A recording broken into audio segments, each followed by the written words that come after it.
13ই November 2023 Hazrat Maulana Zahirul ইসলাম সাহেব দামাত বারাকাতুহুমের গুরুত্বপূর্ণ ইসলাহি বয়ান। চকবাজার, ভৈরব বাজার, ভৈরব। আলহামদুলিল্লাহ ওয়াকাফা ওয়া সালামুন আলা ইবাদিহিল্লাযীনা ইসতাফা। আম্মা বা'দ। قال النبي صلى الله تعالى عليه وسلم: هم الجلساء لا يشقى بهم جليسهم. وقال عليه الصلاة والسلام: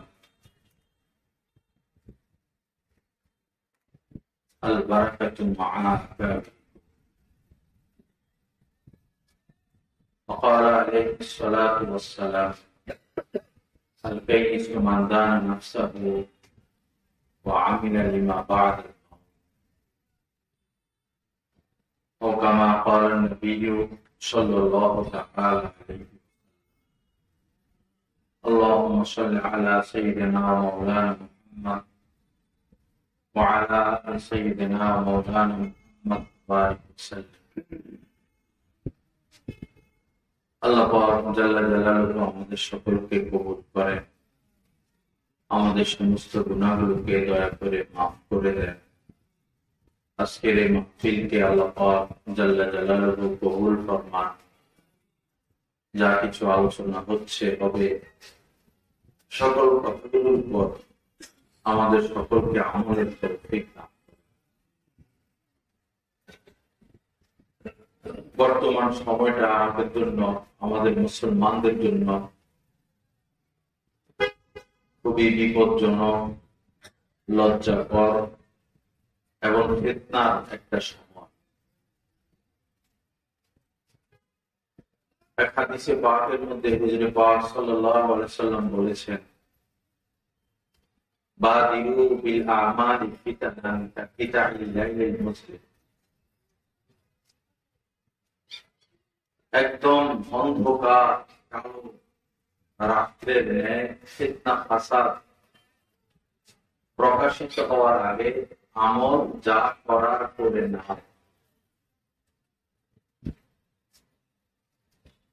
এমন সময় হবে ইউসবিহুর রাজুলু মুমিনা ওয়া ইউমসি কাফির। একজন মানুষ সকালবেলা সে মুমিন থাকবে আর সন্ধ্যায় সে কাফের হয়ে যাবে। অয়ুমসি মুমিনান ওয়া ইউসবিহু কাফির। আবার সন্ধ্যাবেলা সে মুমিন, সকালবেলা সে কাফের হয়ে যাবে। দিনকে, দিনী বিষয়কে সামান্য থেকে সামান্য দুনিয়ার লোভে দিনকে বিক্রি করে দিবে। আল্লাহ পাক জাল্লা জালালুহু আমাদেরকে সহিহ বুঝ দান করেন। পরিস্থিতি আমাদের মুসলমানদের যেমন চলতেছে, পরিস্থিতি আরো খারাপ হওয়ার সম্ভাবনা। যখন করোনা এসেছিল তো সরকারিভাবে মসজিদে আসাও নিষেধ করা হয়েছিল, সতর্কতামূলক। কিন্তু দেখা গেল ওই সময় মসজিদ ভরে যেত। 5 ওয়াক্ত নামাজেই মসজিদ ভরপুর, মানুষের হাতে তাসবিহ, জিকির, আজকার, ইবাদত, বন্দেগী। আস্তে আস্তে এই বিষয়টা থাকলো না। এত বড় মহামারী করোনা আসলো আমাদেরকে শিক্ষা দেওয়ার জন্য। আমরা তো শিক্ষা গ্রহণ করলাম না। আমাদের আমল, আমাদের আখলাক, আমাদের স্বভাব চরিত্রকে দুরুস্ত করলাম না। এখন ফিলিস্তিনের উপরে বিপদ, কিছুদিন আগে রোহিঙ্গাদের উপর বিপদ ছিল। চতুর্দিকে এত বিপদের খবর আমাদের কাছে আসে, আমরা তো আল্লাহর দিকে অগ্রসর হই না, বরং দিন দিন মানুষ কৃপণ হয়ে যাচ্ছে, দিন দিন মানুষের স্বভাব চরিত্র নষ্ট হচ্ছে, দিন দিন মানুষ আল্লাহ পাকের কাছ থেকে, আল্লাহর কাছ থেকে দূরে সরে যাচ্ছে। কোরআনে কারীমের মধ্যে আল্লাহ পাক বলেছেন, যাহারাল ফাসাদু ফিল বাররি ওয়াল বাহরি বিমা কাসাবাত আইদিন নাস। জলে স্থলে সর্বত্র, ঘরে ঘরে, সমাজে সমাজে, পরিবারে পরিবারে, রাষ্ট্রে রাষ্ট্রে ফিতনা ফাসাদ, ফিতনা ফাসাদ, কলহ, হানাহানি, মারামারি, ঝগড়া, অশান্তি, অস্থিরতা। এই যে পরিস্থিতি, আল্লাহ পাক বলেন সব মানুষের হাতের কাজ, সব হাতের কাজ।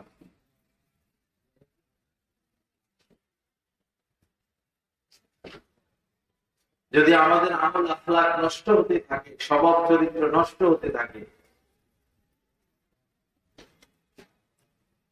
দেশের অবস্থা, সমাজের অবস্থা নষ্ট হতে থাকে। আল্লাহ পাকের যে সমস্ত ওয়াদা মুমিনের প্রতি, মুসলমানদের প্রতি, রহমতের ওয়াদা, দয়ার ওয়াদা, মেহেরবানির ওয়াদা, এগুলো শর্ত সাপেক্ষ। শর্ত পুরো হবে, মেহেরবানি আসবে। শর্ত পুরো হবে না, মেহেরবানি আসবে না। হাদিসে পাকের মধ্যে এমনও আছে যে পাথরের বৃষ্টি হবে, পাথরের বৃষ্টি। কোথায় আশ্রয় গ্রহণ করব? আগুন বের হবে জায়গায়, সেটা তো হচ্ছেও এখন, আরো হবে। ঘূর্ণিঝড় আরো বেড়ে যাবে, ভূমিকম্প আরো বেড়ে যাবে, হাজার বিপদ, কিন্তু আমরা নসিহত গ্রহণ করি না। এইগুলো আমাদের সমস্যা। আগের জামানায় এক ব্যক্তির সাথে মালাকুল মউতের দেখা হয়েছিল। মুফতি শফি সাহেব রাহমাতুল্লাহ আলাইহি ঘটনা উল্লেখ করছেন। হযরত আজরাইল আলাইহিস সালাতু ওয়াস সালামের সাথে দেখা হয়েছিল। তো ওই লোক হযরত আজরাইলকে বললেন যে, ভাই আজরাইল, আপনার কোন নিয়ম কানুন আমাদের বুঝে আসে না। দেশের সরকার যদি কাউকে পাকড়াও করতে চায়, ধরতে চায়, তো নোটিশ পাঠায়, সতর্ক করে, একবার, দুইবার, তিনবার। যদি সে সাড়া না দেয়, স্বেচ্ছায় না আসে, তখন পাকড়াও করে। আপনার কোনো কথা নাই, বার্তা নাই, ছোট বুঝেন না, বড় বুঝেন না, মা বুঝেন না, বাবা বুঝেন না, সন্তান বুঝেন না, যখন যার মন চায় তার জান অবশ করেন। আপনি তো সতর্ক করেন না মানুষকে। হযরত আজরাইল আলাইহিস সালাতু ওয়াস সালাম ওই লোককে বললেন, সরকার তো একবার, দুইবার, তিনবার সতর্ক করে, নোটিশ পাঠায়। আমি তো শত শত নোটিশ পাঠাই, শত শত নোটিশ পাঠাই, সতর্ক করি বিভিন্ন ভাবে। কিন্তু মানব জাতি এমন অকৃতজ্ঞ, অসচেতন, তারা সতর্ক হয় না, সাবধান হয় না, নসিহত গ্রহণ করে না। তিনি বললেন যে, তোমার কি চুল দাড়ি পাকে না? কাহারো চুল দাড়ি পাকা, চুল দাড়ি পাকা। হযরত আজরাইল বলেন, এটাই আমার পক্ষ থেকে নোটিশ, সময় ঘনিয়ে আসছে, প্রস্তুতি নাও। তোমার কি এমন অসুখ হয়নি যে মনে, তোমার নিজেরই মনে হয়েছে যে মনে হয় আমি বাঁচবো না? এমন বিপদে কি পড়ো নাই, অল্পের জন্য বেঁচে গেলাম, মৃত্যুরই সম্ভাবনা ছিল, ওটাই আমার পক্ষ থেকে নোটিশ ছিল। তোমার সামনে দিয়ে কি কোনো লাশ যায় না? তোমার বয়সে, তোমার থেকে বয়সের কম কি কেউ মারা যায় না? সেটাই তো আমার পক্ষ থেকে নোটিশ। কিন্তু কেউ তো আমার নোটিশের প্রতি ভ্রুক্ষেপ করে না। যে সুদ খাইতেছে আরো খাচ্ছে, যে ঘুষ খাচ্ছে তার পেট আরো বড় হচ্ছে, দেশে আর কত টাকা পয়সা জমাইবে আর জমি জমা কিনবে, এখন বাহিরে কিনা শুরু করছে। এক এক দেশে এক এক বাড়ি কিনে, এক এক দেশে এক এক বাড়ি বানায়। ওই দেশের নাগরিক হয়, সেই দেশের নাগরিক হয়।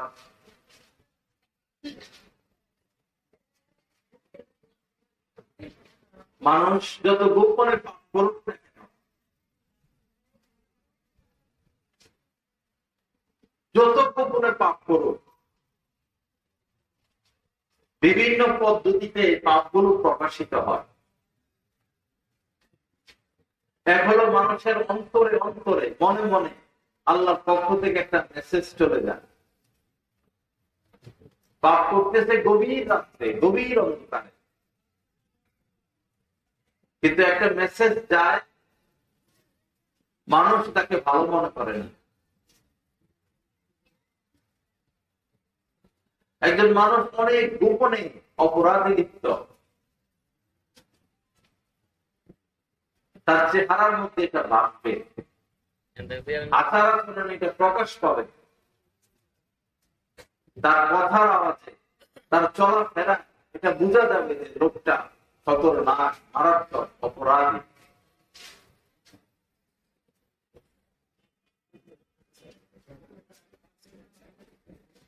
যেদিন সে মারা যাবে,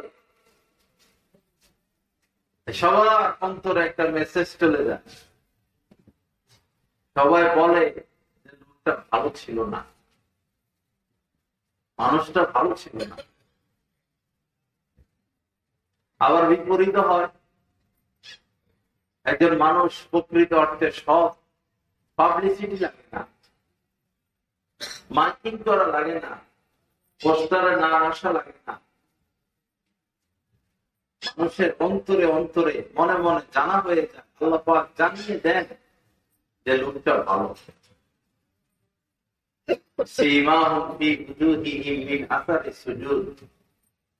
সাহাবায়ে কেরামের ব্যাপারে আল্লাহ পাক বলেছেন, তারা যে সিজদা করে, ইবাদত করে, তাদের যে আনুগত্য আল্লাহ পাকের প্রতি, এটা তাদের চেহারায় ভাসে। আল্লাহ পাক আমাদেরকে সৎ মানুষ হওয়ার তৌফিক দান করে। আমার ভাইরা, সমাজে যত মানুষ আছে, মুসলমান হোক, হিন্দু হোক, বা মুসলমানদের মধ্যে অনেক এখন দলাদলি হয়ে গেছে, এই গ্রুপ, এই গ্রুপ, এই দল, এই দল।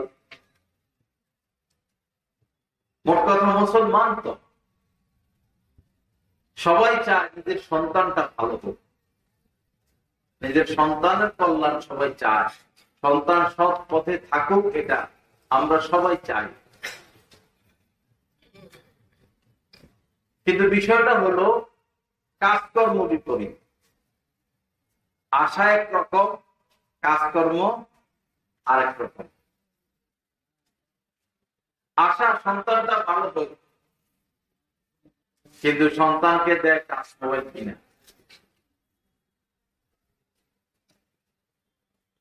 আশা সন্তানটা হাফেজ হোক, আলেম হোক, নামাজি হোক, নেককার হোক, সৎ হোক। মোবাইলে আর কত এমবি ঢুকাবে, ওয়াইফাই লাইন নামায়। যে যুবক, যে তরুণের হাতে touch mobile, wifi line, dish line, স্কুলে গেলে পাশাপাশি মেয়েদের সাথে পড়ে, প্রাইভেটে গেলে পাশাপাশি মেয়েদের সাথে পড়ে, বন্ধুর অভাব নাই, বান্ধবীর অভাব নাই। বলুন তো, এই ছেলেটা বাহ্যিক গোস্তামি হওয়ার সম্ভাবনা আছে? তা আশা তো আমাদের সকলের, আমাদের সন্তান বাহ্যিক গোস্তামি হোক। কামটা করলাম,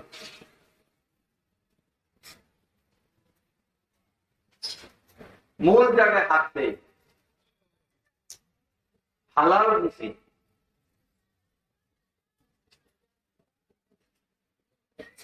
এক রাত্রে নবীজি সারা রাত ঘুমাতে পারলেন না,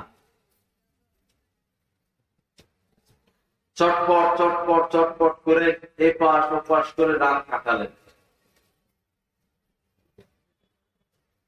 আম্মাজান বললেন, ইয়া রাসূলুল্লাহ, সারাটা রাত ঘুমাইলেন না, আপনার এত কষ্ট, কি সমস্যা হয়েছিল? হুজুর পাক সাল্লাল্লাহু আলাইহি সাল্লাম বললেন,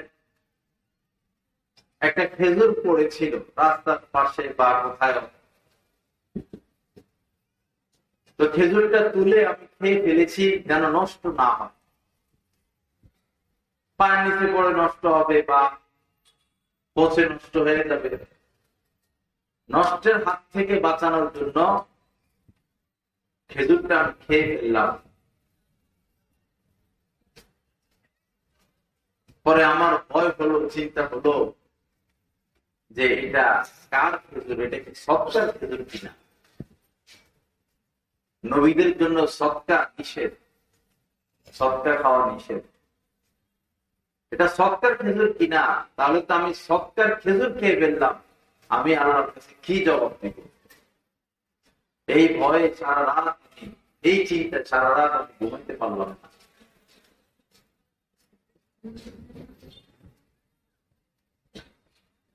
একটা খেজুর নিশ্চিত না এটা যে হারাম, নিশ্চিত না, এবং এটা খাওয়া যায় ছিল, ওই সময় এটাই কর্তব্য দায়িত্ব ছিল। যাদের নবী, যে জাতির নবী, যে মুসলিম জাতির নবী একটা খেজুর খাওয়ার কারণে সারা রাত ঘুমাতে পারলেন না, ছটফট ছটফট করলেন, সেই মুসলিম জাতির কি অবস্থা?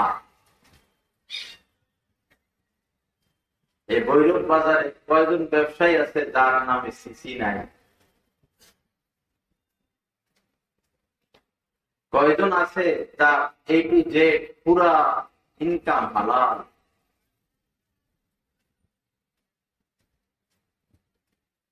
সাধারণ একটা গাড়ি, এই গাড়িতে যদি তেলটা ভালো দেয়, সিএনজিটা ভালো দেয়, গাড়ির ইঞ্জিনটা অনেক দিন চলে। আর তেল যদি 2 নম্বর দেয়, আস্তে আস্তে ইঞ্জিন কি হয়ে যায়? দ্রুত নষ্ট হয়ে যায়। বেশি খারাপ তেল দিলে স্টার্টে নিবে না। অথবা তেল দিতে হবে পেট্রোল বা অকটেন, দিল কেরোসিন তেল, তেল কেরোসিন দিল, সরিষা দিল, ডিজেল দিল, চলবে? চলবে না। যিনি ঘরের মুরব্বী, পিতা, তার উপর ওয়াজিব তার সন্তানদেরকে হালাল খাওয়ানো, ফরজ ফরজ। তার স্ত্রীর বরণ পোষণ তার উপর ওয়াজিব, হারাম থেকে নয়, হালাল থেকে। আপনি চাচ্ছেন আপনার স্ত্রী সন্তান আপনার আনুগত্য করুক, সৎ থাকুক, খাওয়াচ্ছেন হারাম, তাহলে তো গাড়ির ইঞ্জিনের মতো হবে।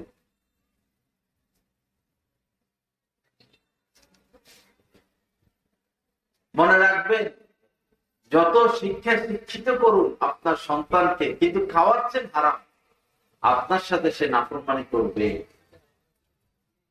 আপনাকে সে আঘাত করবে।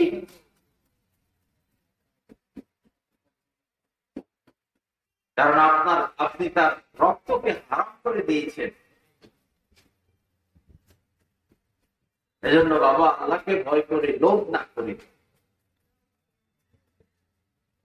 বাংলা ভাষায় প্রবাদ আছে, লোভে পাপ, পাপে মৃত্যু।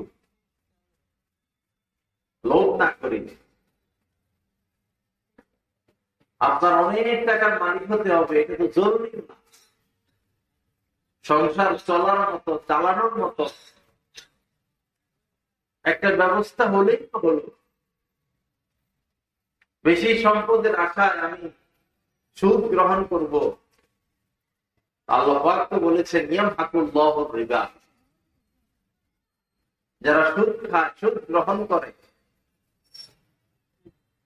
আল্লাহ পাক সেই সুদকে, সেই সম্পদকে নিশ্চিহ্ন করে দিবেন। শেষ করে দিবেন, হালাক করে দিবেন। আপনাদের আশপাশ আত্মীয় স্বজন সমসাময়িক এরকম ধনীদের দিকে তাকান না। সুদী কারবার করে লাখপতি কোটিপতি হওয়ার পর তাদের পরিণতি কি হলো, তাদের পরিণতি কি ভয়ঙ্কর, কি বিপজ্জনক, তাদের সন্তানদের পরিস্থিতি কি।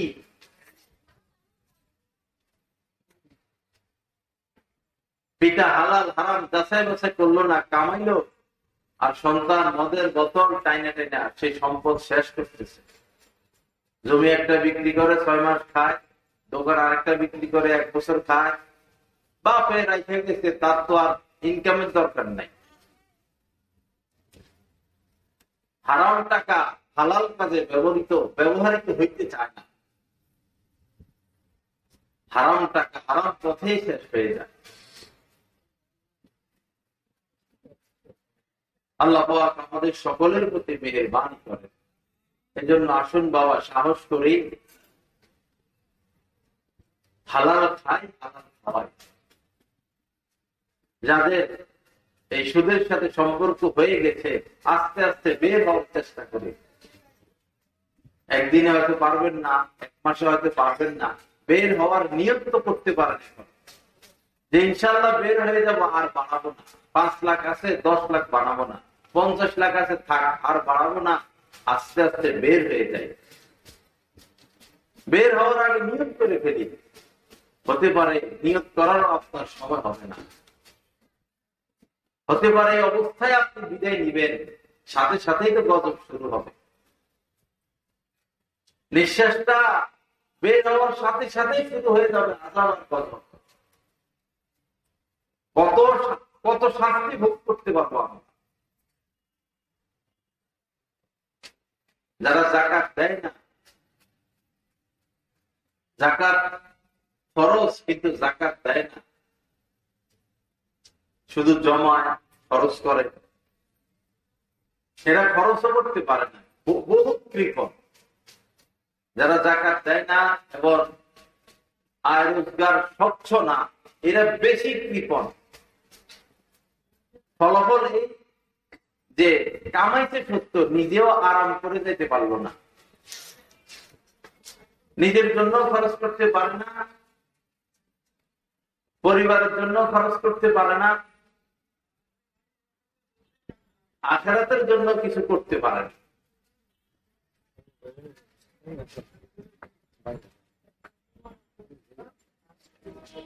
আল্লাহ পাক আমাদেরকে নসিহত গ্রহণের তৌফিক দান করেন। আল্লাহ পাক জাল্লা জালালুহু আমাদেরকে ফিরে আসার তৌফিক দান করেন। এজন্য বাবা, আমলের জিন্দেগি গড়ি। সারাক্ষণ এভাবে হাতে মোবাইল মোবাইল মোবাইল, সারাদিনই মোবাইল, সারাদিনই মোবাইল। 1টা মিনিট সময় পাইলেই মোবাইল, 5টা মিনিট সময় পাইলেই মোবাইল। কি পাইলাম এই মোবাইলের মধ্যে? আমরা গাজার মধ্যে মুসলমান মেরে মেরে শেষ করতেছে, আমরা খবর দেখা নিয়ে ব্যস্ত। নতুন ভিডিও কি আসলো, হামাসের কয়জন শহীদ হলো, ইসরায়েলের কয়জন মরলো, খবর শোনা নিয়ে আমরা ব্যস্ত। খবর শোনার পর আমরা ইত্তেফাক। আর একদিন শুধু মন চাইলো রাস্তায় নামে মিছিল টিছিল করলাম, মনে করলাম যে দায়িত্ব শেষ।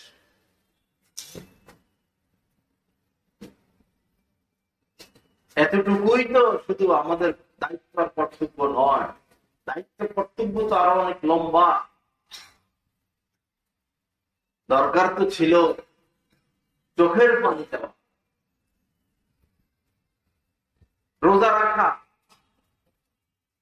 দান সৎকার করা, শেষ রাত্রে উঠা কান্নাকাটি করা, নফল পড়ে পড়ে তাদের জন্য দোয়া করা। আল মুসলিমুনা কাজাসাদিন ওয়াহিদ, ইনিশতাকা আইনুহু ইনিশতাকা কুল্লুহু, ইনিশতাকা রাসুহু ইনিশতাকা কুল্লুহু। হাদিস শরীফের মধ্যে এসেছে, সারা পৃথিবীর সমস্ত মুসলমান একই দেহের ন্যায়। সমস্ত মুসলমান কাহার চোখে আঘাত পেলে সে যেমন সারা শরীরে আঘাত অনুভব করে, কেউ মাথায় আঘাত প্রাপ্ত হলে যেমন সারা শরীর অসুস্থ মনে হয়, তেমনি পৃথিবীর যে কোনো প্রান্তে কোনো মুসলমান যদি বিপদে পড়ে, আঘাতপ্রাপ্ত হয়, তাহলে এই বিপদ ওই মুসলমানের শুধু এমন না, সকলের বিপদটা সকলের। কারণ সমস্ত মুসলমান একই দেহের নেয়।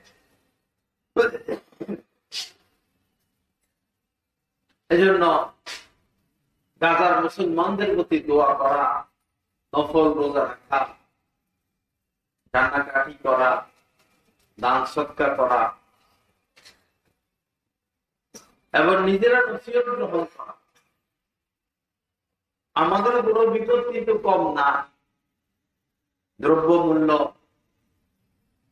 এরপরে দেশের বর্তমান পরিস্থিতি, নির্বাচন পর্যন্ত পরিস্থিতি, নির্বাচনের পরের পরিস্থিতি,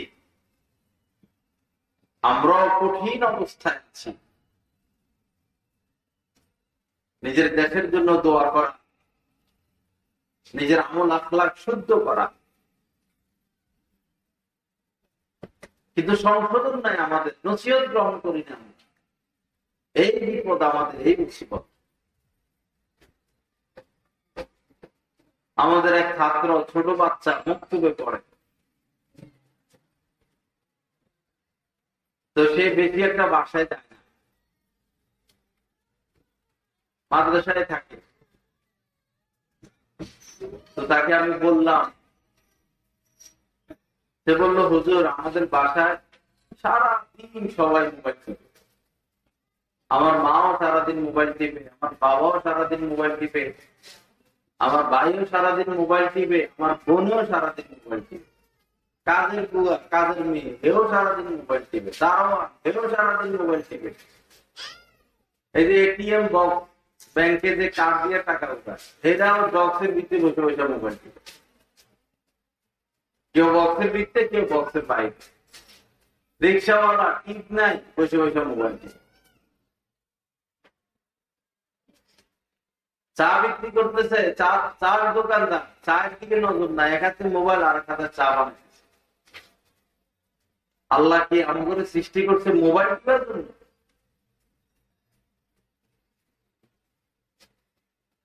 ইমাম সাহেব একামতের আগ পর্যন্ত মোবাইল টিপতেছে। ইমাম সাহেবের এই হাল। মুসল্লি সালাম ডাইনে ফিরাইয়া, বামে ফিরাইয়া, পকেটে মোবাইল। বহু মুসল্লিকে দেখি সাথে নামাজ পড়ে, সালাম ফিরাইতে না ফিরাইতে মনে হয় আল্লাহ তার উপর ওহী নাযিল করছে, মোবাইল বাইর কর, মোবাইল বাইর কর, নতুন আয়াত নাযিল করছে আল্লাহ। সালাম ফিরে মোবাইলটা বাইর করে, এক টিপ দেয়, কি দেখে না দেখে আবার পড়ে থাকে, কি গজব নাযিল করছে।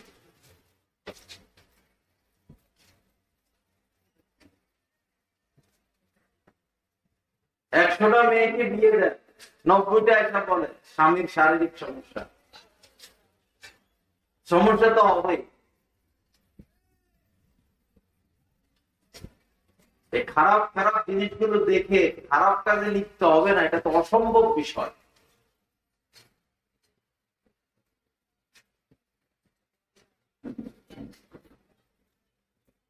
একটা নায়িকা নাচানাচি করে, গান গায়, গানের দ্বারা সে কি কোন দিকে ডাকে, নাচের নিচে নিচে সে কোন দিকে ডাকে আমাদেরকে? জিনার দিকে ডাকে, পাপের দিকে ডাকে।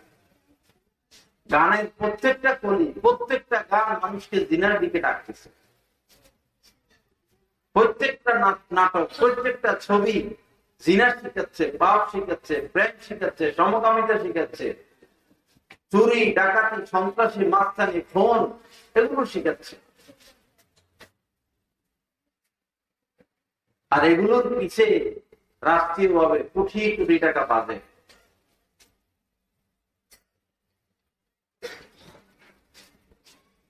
আগে ছোটকালে শুনতাম সামাজিক ছবি, সামাজিক ছবি, এখন তো এগুলো আর শুনি না।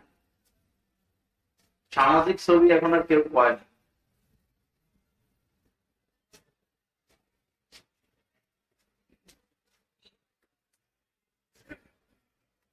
যে গান দিনরাত আমরা শুনি,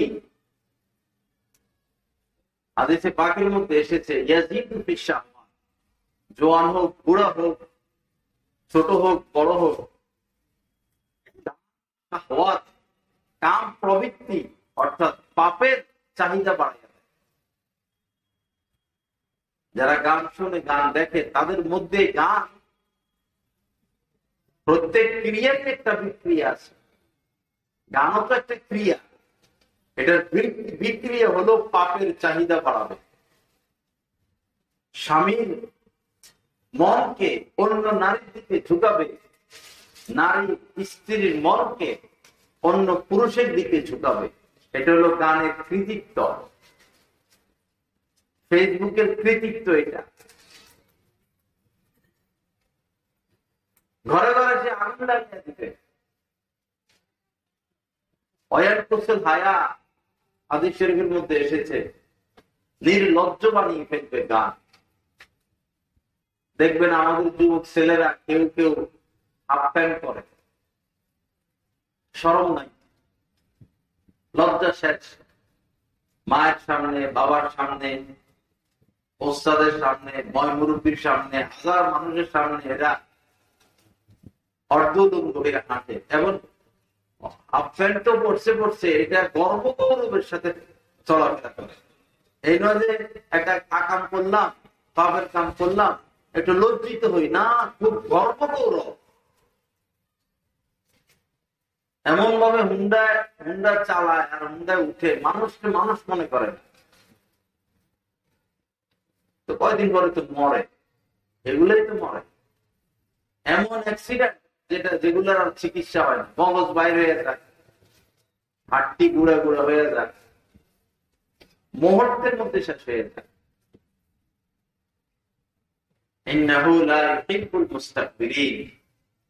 আল্লাহ বলেছেন অহংকারীকে তিনি পছন্দ করেন না। বর্তমানে যুবকদের এই কালচারটা বড় ঘৃণিত কালচার। সমাজে ময় মুরব্বীর সামনে মহিলারা আছে, মেয়েরা আছে, ময় মুরব্বী আছে, ছোট আছে, বড় আছে, এরা আহ্বান করে করে ঘুরে। কি লজ্জা, কি অপমান! কে এটা সংশোধন করবে? কে আইন পাস করবে? সংসদে কত আইনই তো পাস হয়, চরিত্র গঠনমূলক কোন আইন পাস হইতে তো দেখা যায়। এই আইনটা পাস হোক না। স্বামী তার স্ত্রীর সাথে থাকবে, স্ত্রী স্বামীর সাথে থাকবে, বড় গিয়া করলে 10 বছরের জেল। নারী হোক পুরুষ হোক, বড় গিয়া 10 বছরের জেল। হাফ প্যান্ট করে ঘুরলে 6 মাসের জেল।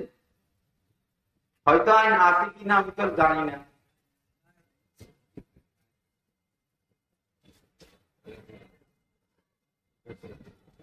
আল্লাহ সহি বুঝ দান করে। আমার যুবক ভাইয়েরা যারা আসো, আল্লাহর হস্তে নির্লজ্জ কাজ করো না। তুমি হাফ প্যান্ট পরে ঘুরো তো তোমার সন্তান তো ল্যাংটা হয়ে ঘুরবে, বাপের নাম রাখা লাগবে না। সন্তানের কাম তো বাপের কি রাখা, নাম রাখা। তোমার সন্তান তোমার নাম রাখবো, পুরা উলুম হয়ে ঘুরবো, পাশ্চাত্য বিশ্ব বানাই ছাড়বো।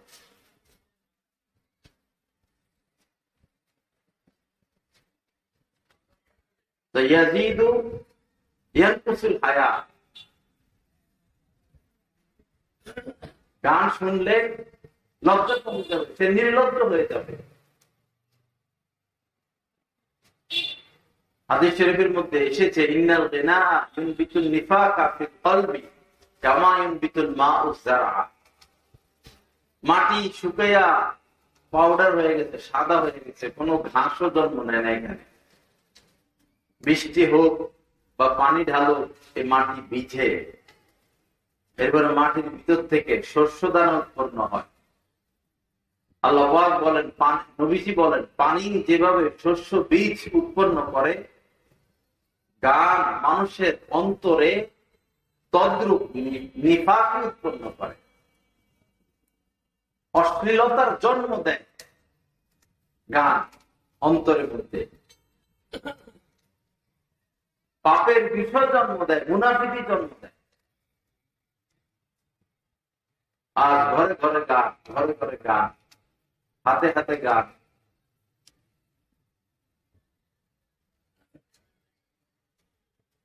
হযরত আব্দুল্লাহ ইবনে ওমর, হযরত ওমরের ছেলে রাদিয়াল্লাহু তাআলা আনহুমা ভাই হচ্ছেন, সাথে উনার শাগরেদ নাফি, হযরত নাফি রাহমাতুল্লাহি আলাইহি। তো হঠাৎ গানের আওয়াজ আসতেছে। তো হযরত আব্দুল্লাহ ইবনে ওমর রাদিয়াল্লাহু তাআলা আনহু কানের ছিদ্রের মধ্যে আঙ্গুল দিয়া, মানে আঙ্গুল রাখছেন যেন আওয়াজ কানের ভিতরে না ঢুকে। কানে হাত রাখা এক জিনিস, একবারে ছিদ্রের মধ্যে আঙ্গুল রাখা ভিন্ন জিনিস। ছিদ্রে আঙ্গুল রেখে বহুদূর যাচ্ছেন। বহুদূর গিয়ে হযরত নাফিকে বললেন, নাফে তুমি কি কোন আওয়াজ পাও, মানে গানের আওয়াজ কি শোনা যায়? হযরত নাফি বললেন যে না, এখন আর কিছু শোনা যায় না। পরে তিনি কান থেকে আঙ্গুল নামাইলেন আর বললেন, আমি এখন যা করলাম ঠিক তদ্রূপ রাসূলকে আমি করতে দেখেছি। বলেন সুবহানাল্লাহ। বললেন যে আমি নবীজির সাথে ছিলাম, গানের আওয়াজ আসতেছে বা বাঁশির আওয়াজ, বাঁশি ওই জামানা বাঁশি ছিল, বাঁশির আওয়াজ অনেক দূর পর্যন্ত যায়। তো নবীজি বাঁশির আওয়াজ পাওয়ার সাথে সাথেই কানে আঙ্গুল দিয়ে দিলেন, হাত দিয়ে দিলেন, আর বহু দূর পর্যন্ত গিয়ে আমাকে বললেন, আব্দুল্লাহ কোন আওয়াজ পাও? আমি বললাম যে ইয়া রাসূলুল্লাহ, আমি তো কোন আওয়াজ পাচ্ছি না। তখন কানের থেকে হাত নামাইছে। নবীদের শিক্ষা ছিল এই। আর আমরা এখন এমন হইলাম যে গানটা ভালোভাবে শোনার জন্য হেডফোন লাগে, যেন অন্য আওয়াজ না আসে। কি হবে আমাদের পরিণাম, পরিণতি? কেমনে আমরা মারা যাব, কেমনে কবর জগতে থাকবো, কি হিসাব দিব? কিয়ামতের ময়দানে 50,000 বছর কিভাবে থাকবো? 50 দিনে তো থাকা সম্ভব না।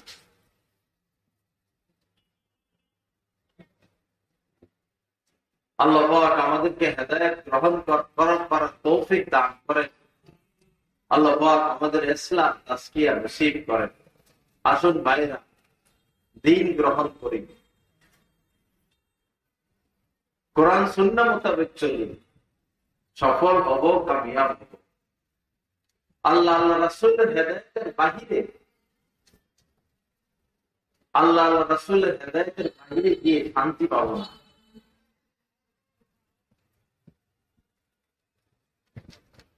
আপনার মেয়ে আছে, আল্লাহ পাকের দান, মেয়ে সন্তান।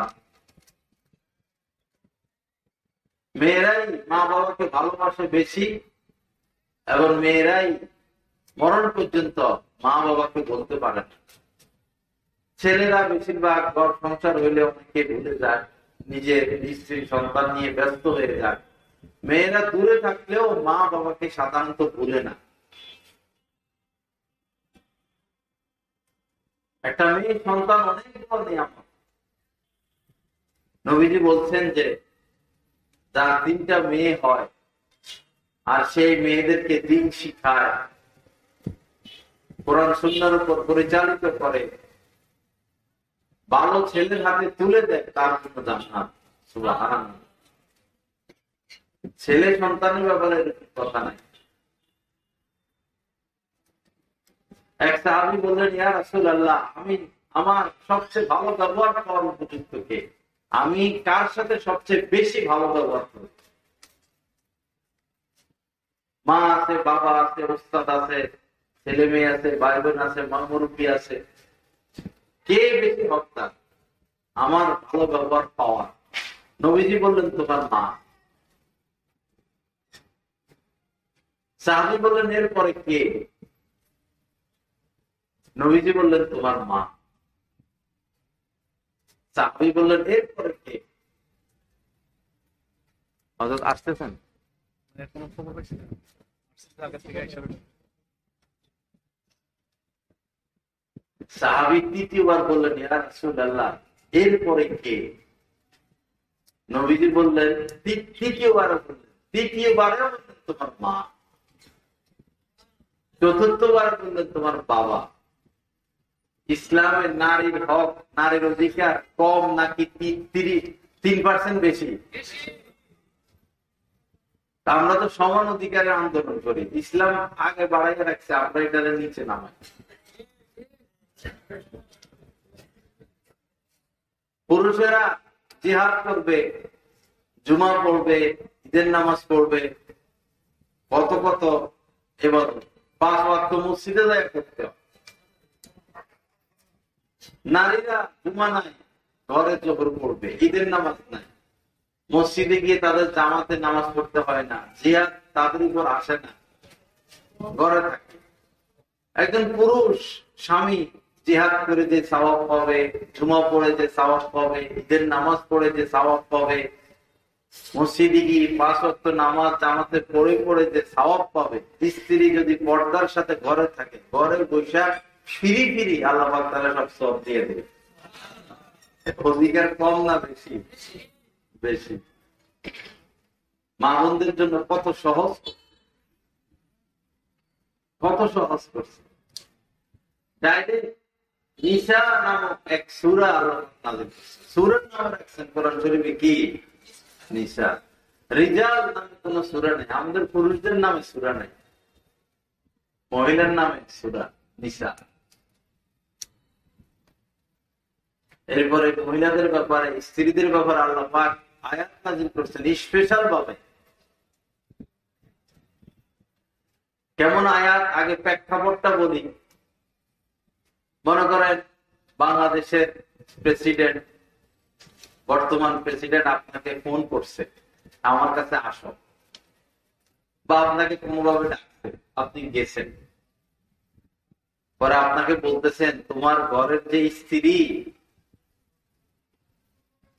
সে কিন্তু আমার চাচাতো বোন বা আমার খালাতো বোন বা আমার স্ত্রীর বান্ধবী, যে কোনো একটা কথা প্রধান প্রেসিডেন্ট আপনাকে বললো,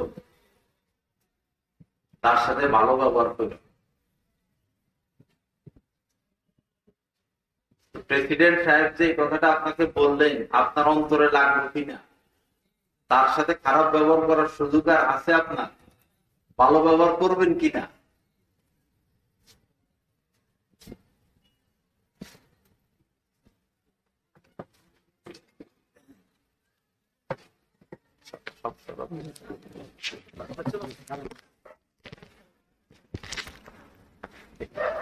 এখানে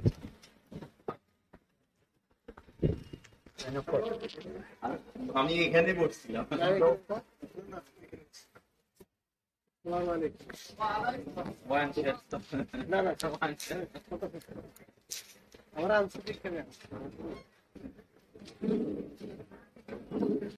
আলহামদুলিল্লাহ, হযরত ওয়ালা দামাত বারাকাতুহুমের প্রতিটি বয়ান পাচ্ছেন নেটের মাধ্যমে, টেলিগ্রামের মাধ্যমে। প্রথমত গুগল প্লে স্টোর থেকে টেলিগ্রাম অ্যাপসটি ডাউনলোড করতে হবে। তারপর টেলিগ্রাম অ্যাপসে প্রবেশ করে নিজের মোবাইল নাম্বার এবং একটি ভেরিফিকেশন কোড প্রদানের মাধ্যমে অ্যাকাউন্ট খুলতে হবে। অ্যাকাউন্ট খোলার পর ডান পাশে উপরে একটি সার্চ আইকন থাকবে, ওইখানে বাংলায় লিখতে হবে বয়ানে মাওলানা জহিরুল ইসলাম সাহেব, অথবা ইংরেজিতে @বয়ানবিডি। তারপর চ্যানেলে প্রবেশ। পরবর্তী কাজ হলো নিচে জয়েন আইকন থাকবে, ওইখানে ক্লিক করা। জয়েন হয়ে যাওয়ার পর পূর্ববর্তী আপলোডকৃত সকল বয়ান আপনারা পেয়ে যাবেন খুব সহজে। অথবা 01310403144 এই নাম্বারে হোয়াটসঅ্যাপে যোগাযোগ করতে পারেন। আলহামদুলিল্লাহ, প্রতি ইংরেজি মাসের শেষ শুক্রবার বাদ এশা কমলপুর মাদ্রাসা মসজিদে মাসিক ইজতেমা অনুষ্ঠিত হয়। উক্ত মজলিসে অংশগ্রহণ করার জন্য সকলের প্রতি দিনই দাওয়াত রইল।